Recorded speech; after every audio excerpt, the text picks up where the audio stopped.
Okay fellas, so today the experiment that we're going to look at is on, and it runs from page 186 right through to page 189. Okay, and that is the experiment to determine the amount of water of crystallization in hydrated sodium carbonate. And what I would recommend is that you read through those pages, look at the calculations there. I'm actually working through the calculation on page 188 if you want to have a look through that as well. So this titration, just to have a look at it, is another acid-based titration where we're using a known quantity and molarity of hydrochloric acid, and we're titrating it against an unknown concentration of washing soda. Our indicator is methyl orange. That's going to turn from orange to pink, and we add as little as the methyl orange as possible, so generally 2 or 3 drops, because it is itself an acid and we don't really want to affect the titration result. So I'm going to come back to that image in a couple of minutes, but until then I'm going to concentrate on the calculation. So what is this experiment all about? It's using Na2CO3, which is your sodium carbonate, and we're going to titrate that against hydrochloric acid.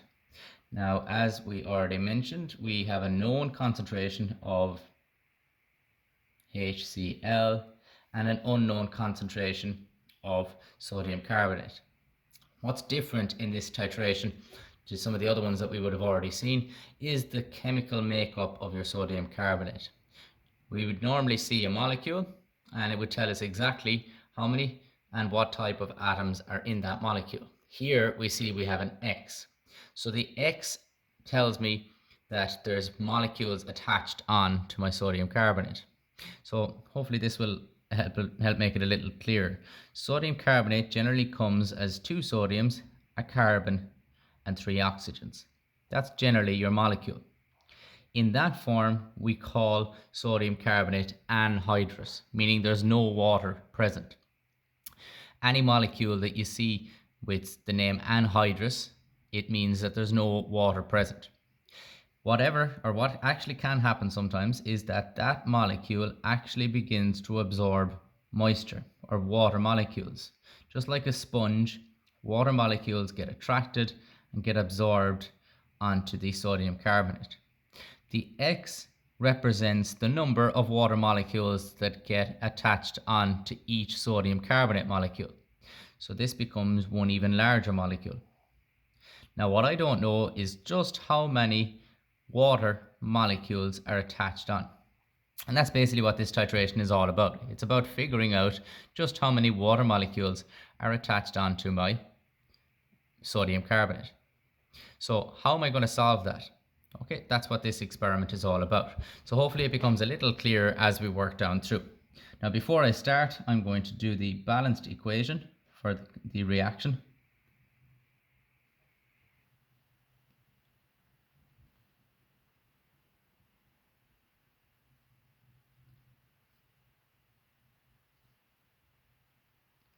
So that's your balanced equation.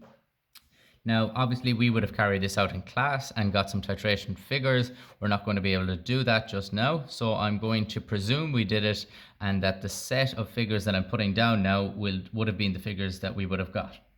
So let's just presume the hydrochloric acid, which would have been in our burette. Imagine these are the figures we had.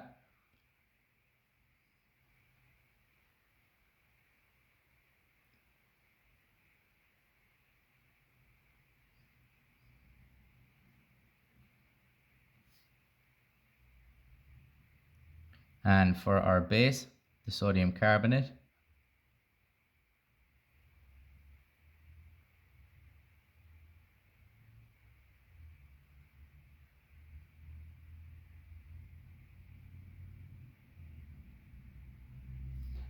Okay, so from our burette, our acid might have read something like 28.7.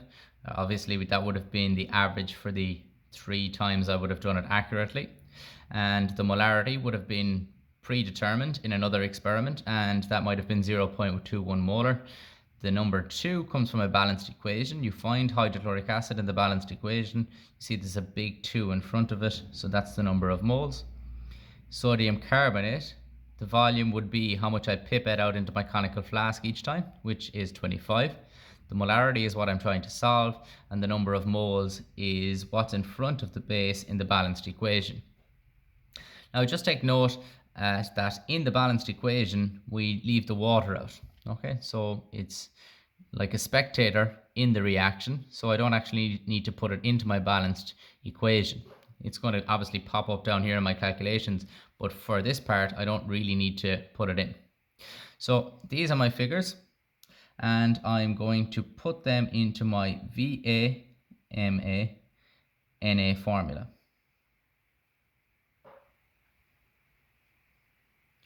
And that would equal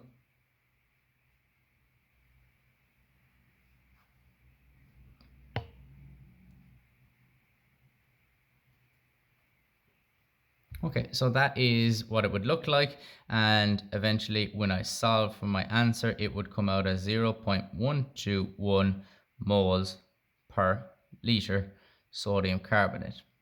Now you can put those figures into your calculator and practice that yourself. What does that figure mean? That means had I a liter of the substance, my sodium carbonate, that's how many moles that there would have been. Now a little piece of information that you would have been given at the start would have been that the student measured out 8.61 grams of my sodium carbonate and dissolved it into my volumetric flask, which in this case was 250 centimeters cubed. So that's how much I weighed out. So I'm going to figure out, well, how much did I actually end up with in theory? So if that's how many I should have had in a litre, how many moles should I have had in my flask? I only used a flask a quarter of the size, not a litre, I used a quarter of a litre.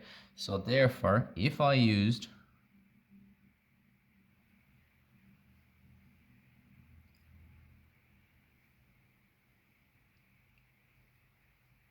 I would have a quarter. So 0.121 divided by 4 would give me 0.03 moles per 250 centimeters cubed. So basically that much smaller flask. So that means at the beginning, that's how many moles I should have had in my flask. Now what I can then do is, well, what about if I multiply by the RMM? That will tell me how many grams I started out with. So in theory, it should work out as 8.61. However, we're going to find that it's going to be much less than that, which tells me that actually there must be something else there besides my sodium carbonate, which obviously will be the extra water attached on.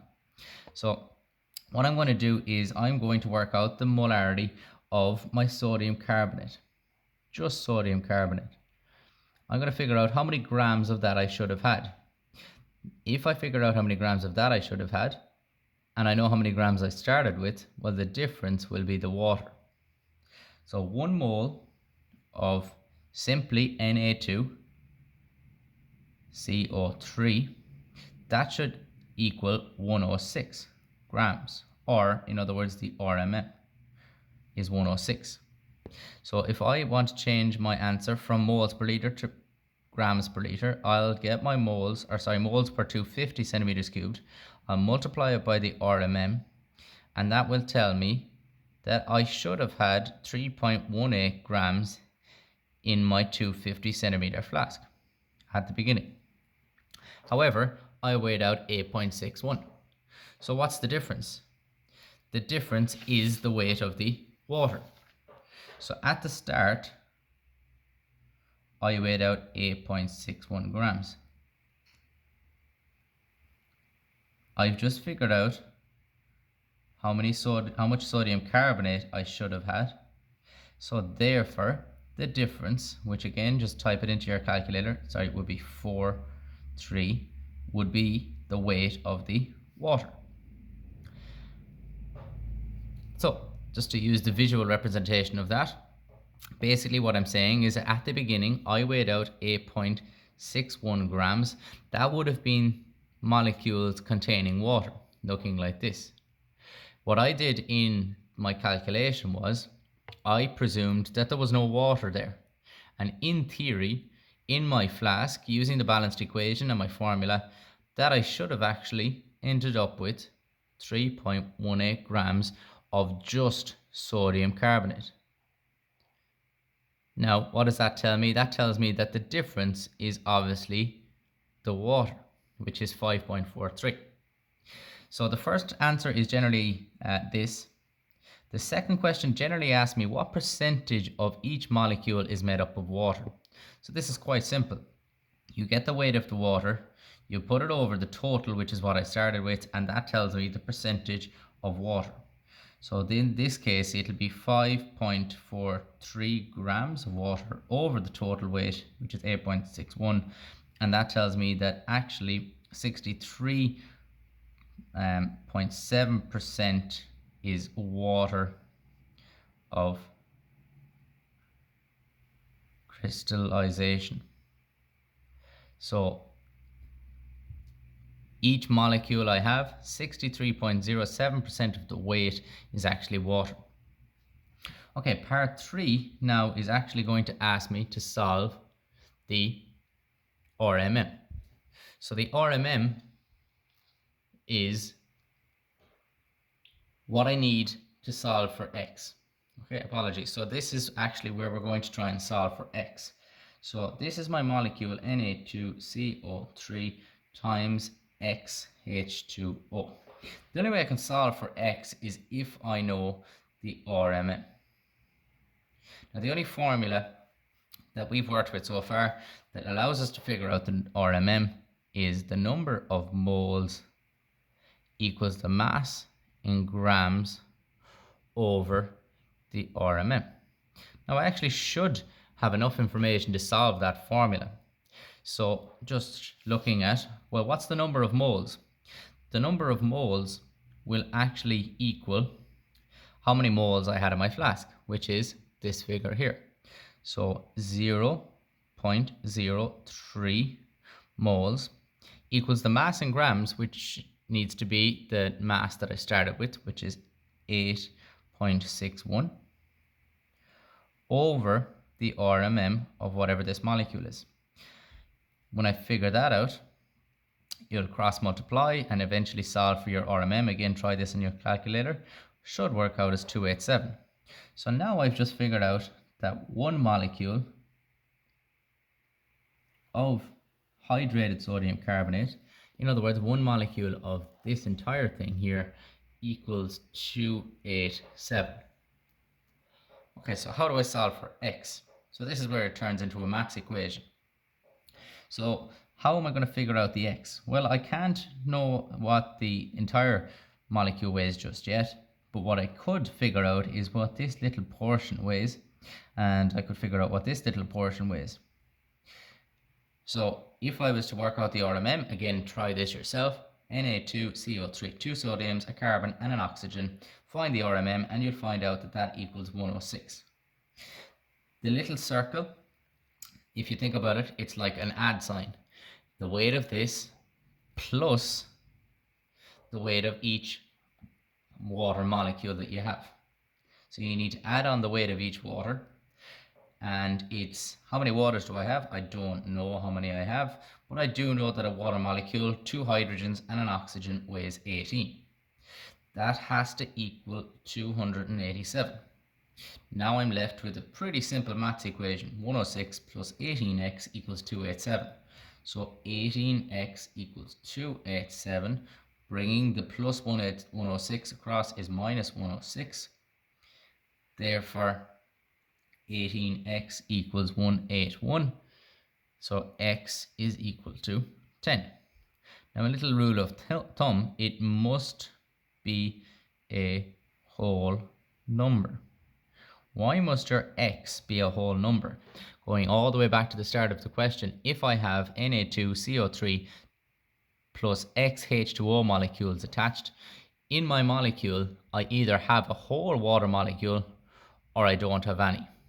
So I can't have a half a molecule, I can't have a third of a molecule, I either have a molecule or I don't. So as a general rule of thumb, you'll find that when you solve this question, your answer will generally be pretty close to a whole number, because it has to be. You have to have a full molecule or you won't have any. So what I want to do just to kind of final finish, the very final step of this is just to sub my X back into my molecular formula, which would be Na2CO3 with 10 water molecules attached. What would that look like visually? That would mean for every single sodium carbonate I have 10 individual water molecules attached. So 1, 2, 3, 4, 5, 6. So I'd have to add in 4 more. So that's in fact what the molecule would look like. So in your question, what have I solved for? The three things that they'll generally look for will be part 1, which is how many moles per litre of sodium carbonate you have. Part 2 will generally be what percentage of your molecule is made up of water by mass. So that's where you're working with grams. And then the final step is where you're actually solving for the value of X.